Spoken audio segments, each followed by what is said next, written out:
I'm just on my way out of Lucky Bay to my next campground, and I'm looking at this rock mountain going, that's so beautiful, that's amazing. And then I can see these people at the very top and I'm like, oh, they must have climbed that for sunrise, that's awesome. But I'm going to send the drone up because it is the coolest mountain rock I've ever seen.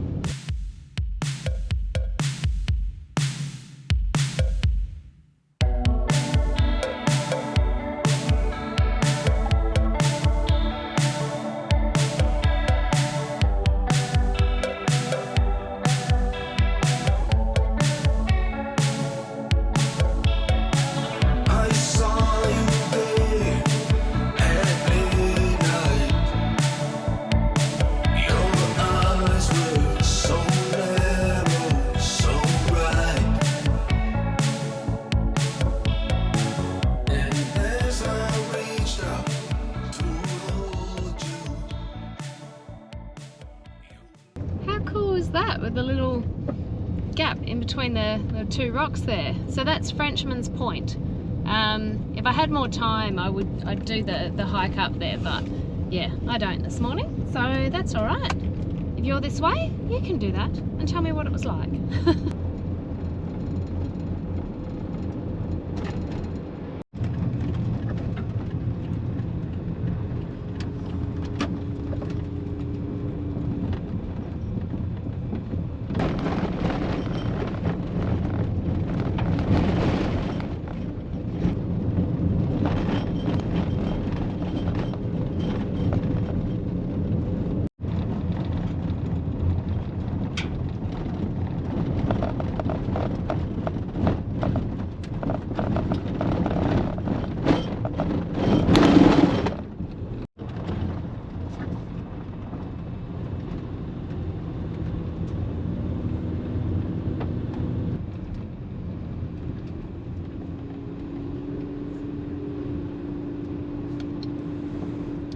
This is another one where you pick your own site.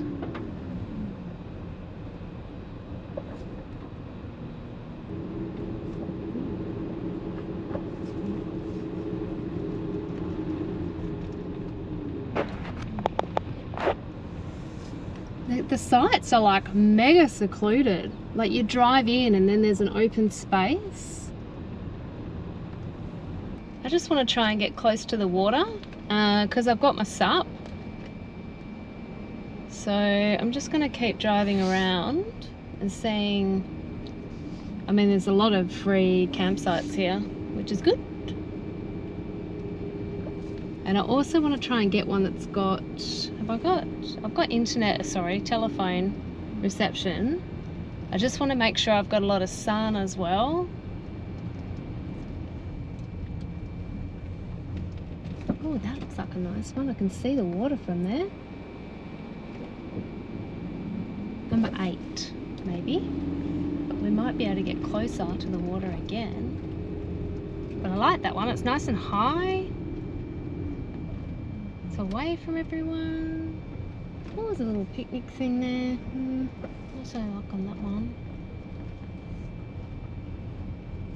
A few too many trees on that one, too much shade. Oh, hello, number 11. That's right next to the walkway down to the water. A lot of sun.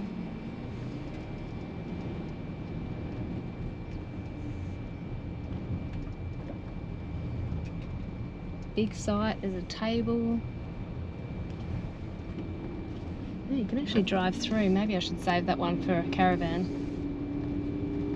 I'm just a camper van. I feel bad taking up a big site when I'm just a little camper van. Oh wow, nice little camp kitchen there.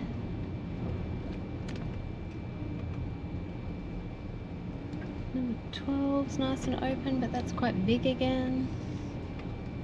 Oh man, some of these sites are really big.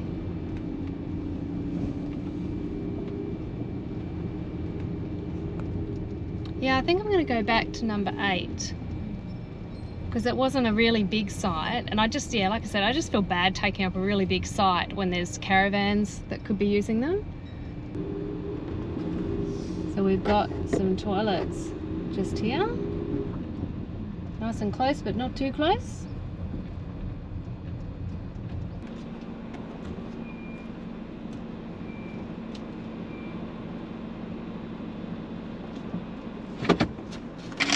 Okay, I think I've positioned myself enough in the sun, but I also want to have like space to put my mat and stuff out. So let's check out what I've done. See the water through there?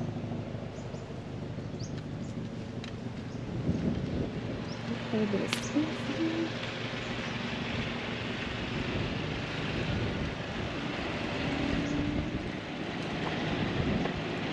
Now I am here for 5 nights, so that's quite a while for me. I was at Lucky Bay for 3 nights, and I was like, oh, I should see if I could stay longer, but I actually got like a little bit itchy feet after 3 nights, so I'll see how I go here. But I'm just gonna see where I can go to get my sup down to the water. I think I saw somewhere. Anyway, let's go adventure before I commit. So my site is just there. I'll just walk down here.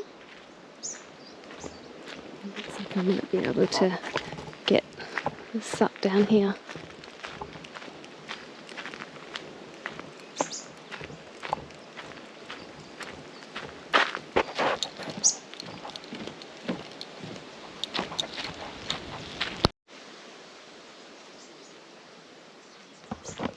It's actually a little shortcut from my site just there down here.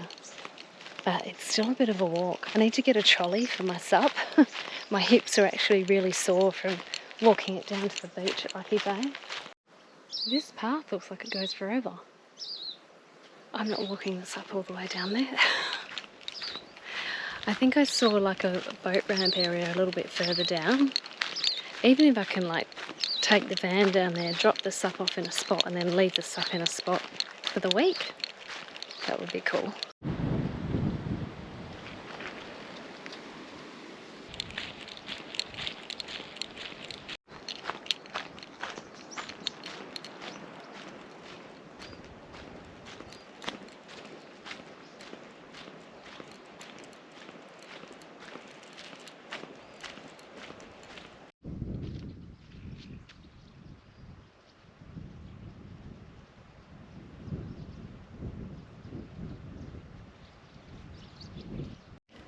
So the tide is obviously out here at the moment, so if I was to leave my sup here, I'd need to make sure I leave it up here further, and I can see someone else has left their kayak there.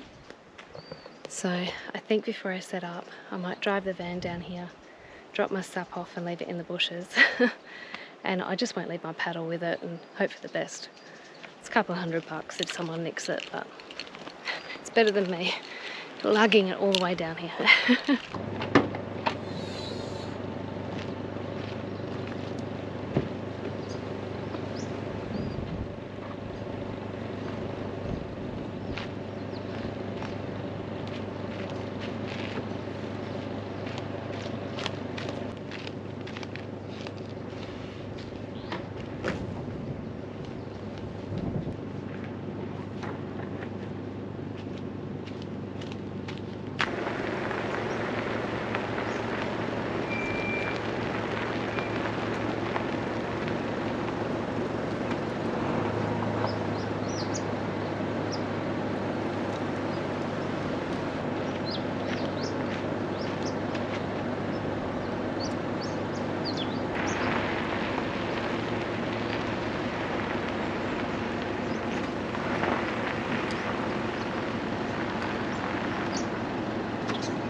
So I've just positioned her, rather than being straight back, just on the angle a little bit, giving myself a bit more privacy. I've got a view of the water from there. I've got the shade of the tree on the side of that van, but the solar panels are still in the sun. And I've still got plenty of room for my mat on the ground. And hopefully a bit of cross breeze, because it's a bit stinking hot here today.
I've actually just had to change my booking here, and I've sacrificed $40 with a cancellation fee.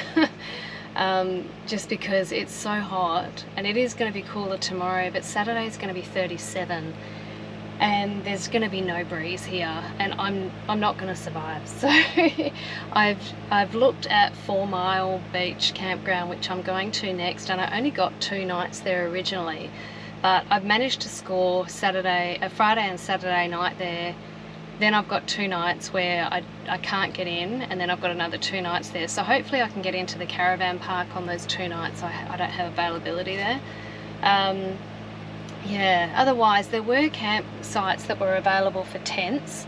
So it doesn't worry me paying for a site that I don't have all the space. Like, I'm fine just to be able to park somewhere and stay there, but I don't know if it's allowed. So anyway, give it to the gods, see what happens. But I need to swim in this heat. I don't have air conditioning and I'm really struggling today. I actually feel like I've got a bit of heat stroke, so yeah.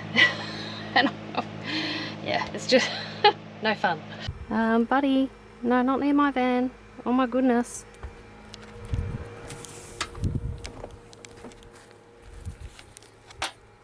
Hi. What are you doing? Would you like some water? I was just in my van and I saw some movement out the back of my van. He's obviously looking for some shade. So this is a heath monitor. He's a big boy.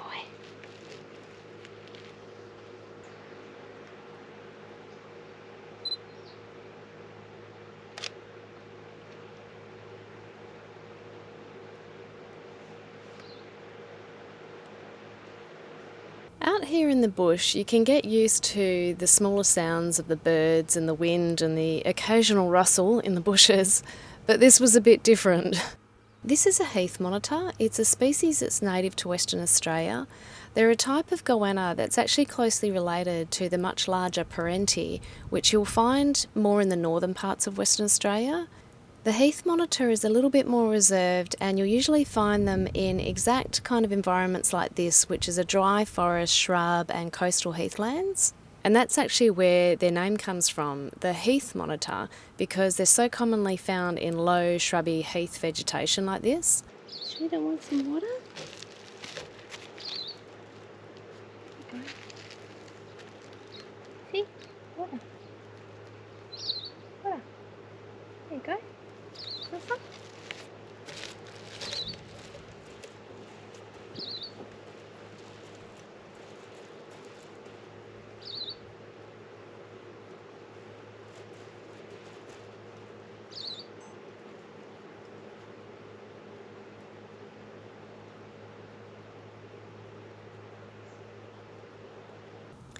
They're incredibly aware of their surroundings. You'll see them pause like this, lifting their head and flicking their tongue to taste the air. It's how they pick up scent and movement, figuring out whether something is food or a threat. What I didn't realise at the time was just how big this one was though. Looking back at the footage, I actually think this might be a female carrying eggs. That extended belly, it's not something you would usually see this pronounced unless it's breeding season. They spend most of their time foraging and digging through leaf litter, fallen logs and even some burrows, and they're searching for insects, small reptiles and anything that they can find really. Female heath monitors will lay their eggs in burrows or soft soil, and interestingly, they will often stay nearby and guard the nest for a short period after laying, but eventually they'll move on and the eggs are left to develop and hatch on their own. Moments like this are such a reminder that even though I think I'm out here alone, I'm really not. I'm just passing through their world.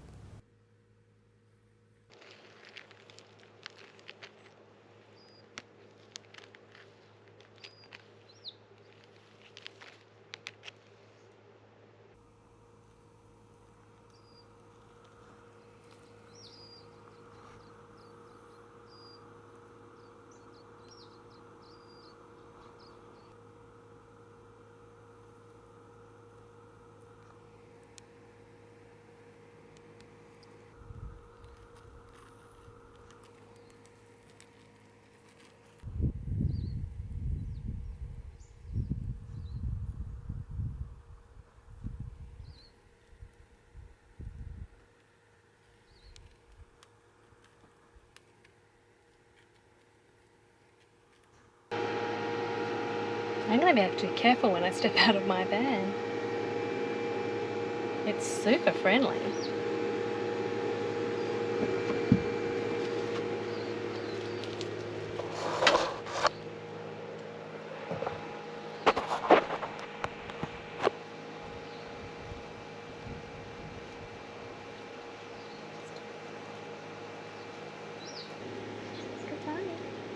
I love how I put the water there and it was just sort of sitting there. And when I showed it that there was water in there, like flicked the water, it started putting its tongue out. And that's when it came over and drank the water. So it understood what I was saying. Nature is amazing. I actually don't think I've ever struggled this bad before in the van with the heat. Because normally I'm parked up at the ocean, so you get the cooler breeze off the ocean, and the ocean isn't far from here, but because I'm on the inlet, I'm just not getting any breeze.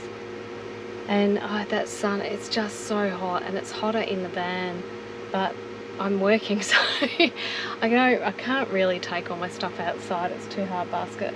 But I keep Hydrolite in the van, because I do a lot of hiking and stuff, and I'm just really feeling this heat. Like, I keep going outside and using my water bottle to wash myself down. I've had a Hydrolite because I'm just not feeling great. Like, I'm feeling a bit lightheaded, and I have been, and I've just sort of like, since I have been feeling that since I got here. See, I'm delusional.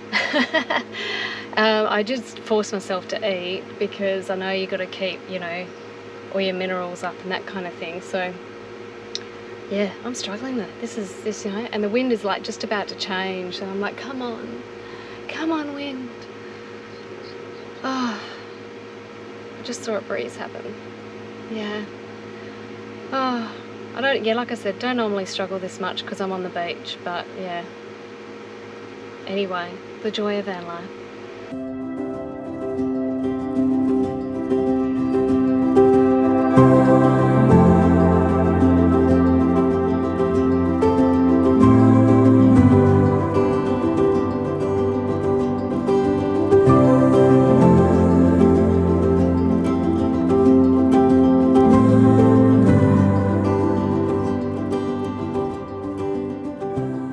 Well, the breeze finally came in.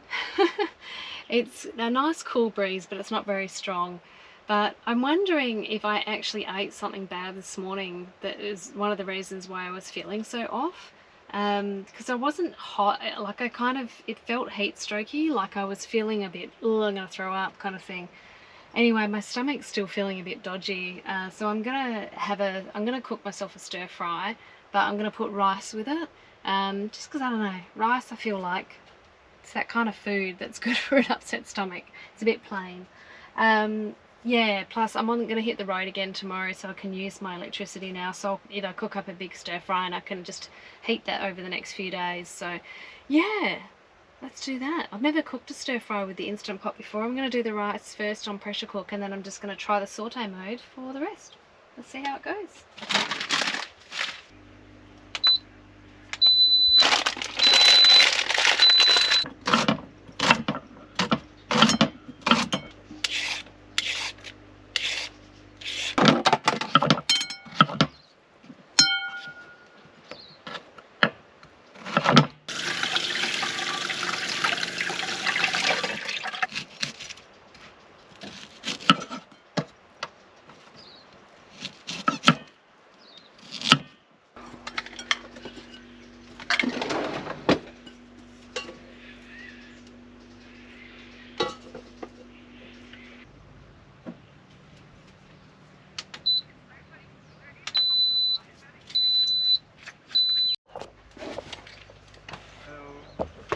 Hello.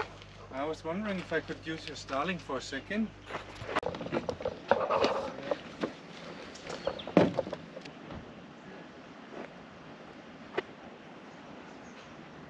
I just had a gentleman come up to my campsite and ask if he could use my STARLINK because he's just arrived with his partner, and there was a couple of spots left and they haven't booked, so they had to go online and book, which is fine. But I was a little bit reluctant when he first came on my site and sort of, gave me a yoo-hoo. just because I at Lucky Bay, I don't know if you, I don't know what I'll put in that video from there, but there was a couple of I think they were German girls, and they just started talking to me. And Lucky Bay is really hard to get into, that campground. And we were talking about the kangaroo on my campsite, and then she said, oh, we stayed here last night, but we can't get in tonight yet. We're just hoping for cancellation, but we want to go out adventuring. Can we just leave our tent, our little hoochie tent thing on your site until we get back? And I was like, yeah, sure, no problem. Like, you know, and I've got room. You can stay on my site later tonight. You just got to check with the camp host first, and, you know, no problem.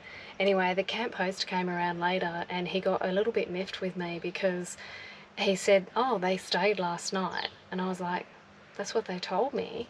And he said, well, they weren't booked in, because he knows who's where. He knows everything, because there were people trying to stealth camp in the campground. So he was like, you know, if they come back, you need to send them to see me. Anyway, he came back at about 5 o'clock and they still hadn't come back.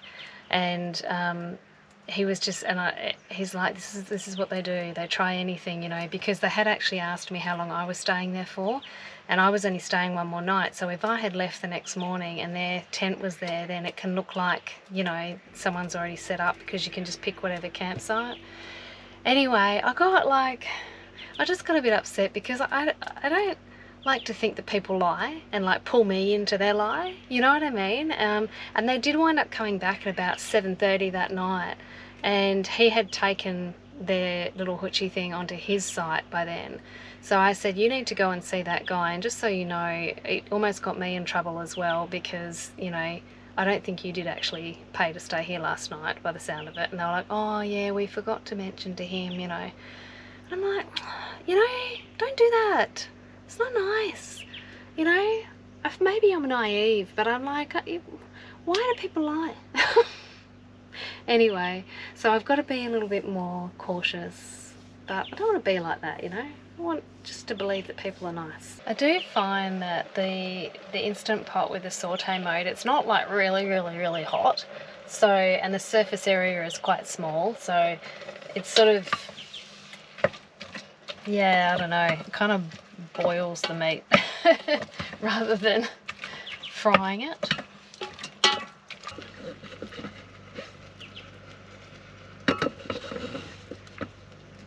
Just going to leave all the juice from the meat in there while I cook all the veggies.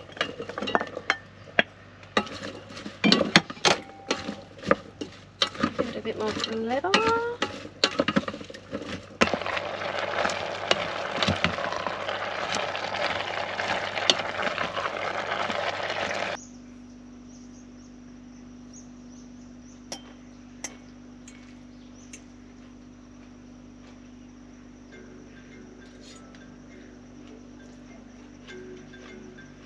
Well, it wasn't too bad last night. There was a nice cool air, but I could hear this weird sound on my van all night. So I haven't got any trees above me, but it sounded like something light, like little light things were dropping on my van. And I thought maybe it's bugs. This is what my van looks like this morning.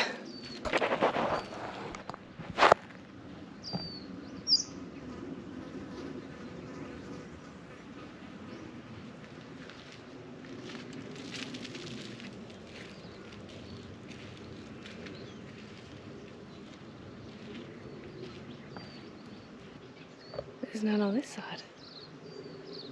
Very weird. I wonder what my roof looks like. It's just kind of stuck there, just hanging.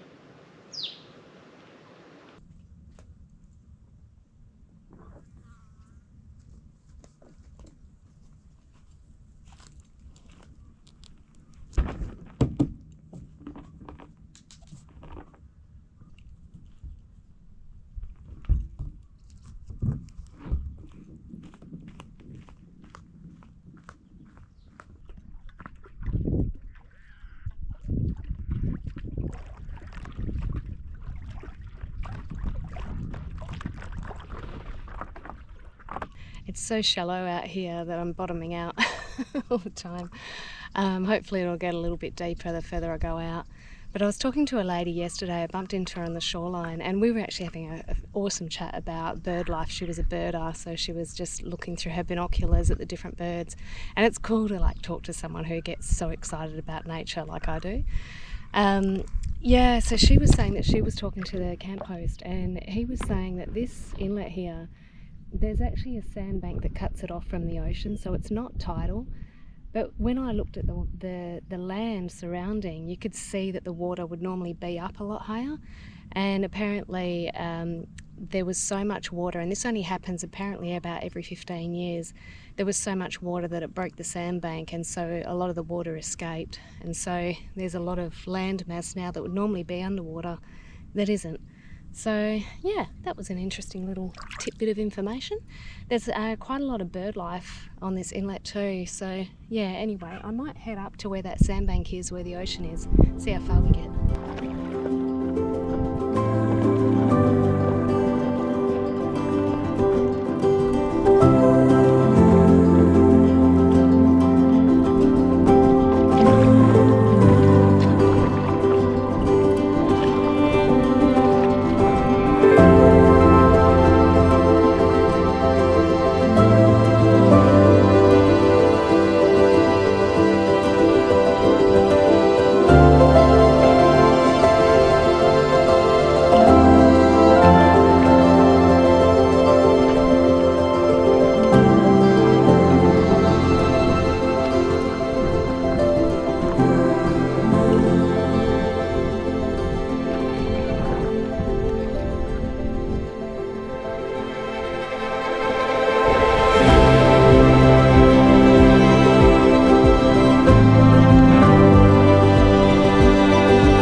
That's actually one of the longest sups I've done, and being like this far out in the water, normally I'm hugging the coastline, but it's too there's too many like bomby things on the coastline, so I've had to be where there's deeper water.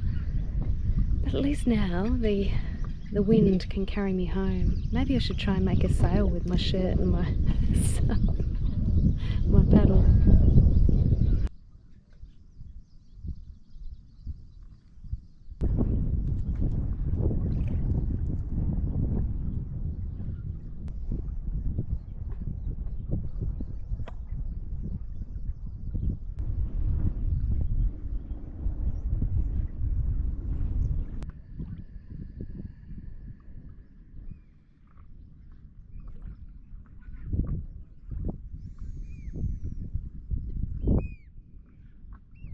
There is just something so peaceful about being out on the water. I am a water, even though I'm a fire sign, I'm a Saggy. I have this great affiliation with water. I have to be near water. Whether that be a lake or an inlet or the ocean. Sometimes the ocean just can't give you the calm that a river can. When it's really windy and wavy, sometimes I just need peace and calm, so I go to the river. Maybe it's just the sound of the water lapping and the birds.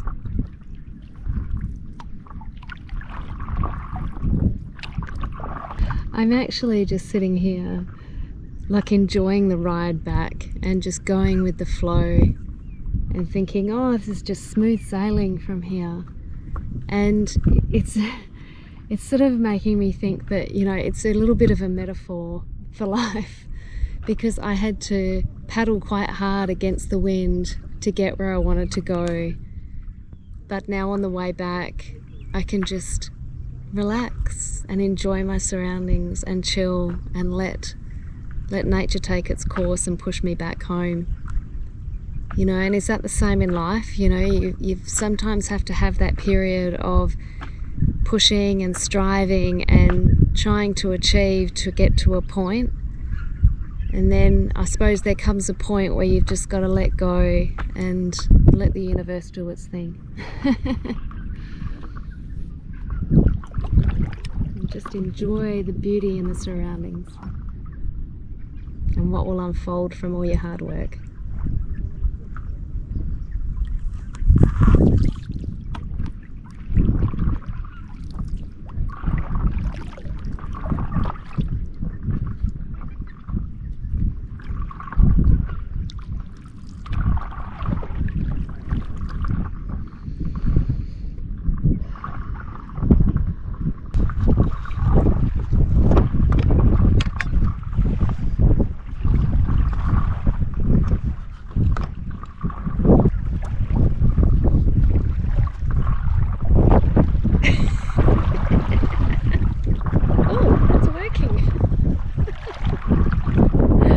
That's so funny. I just had a thought that I should probably not do that, because if someone sees me holding up a white flag, they might think I'm in trouble out here.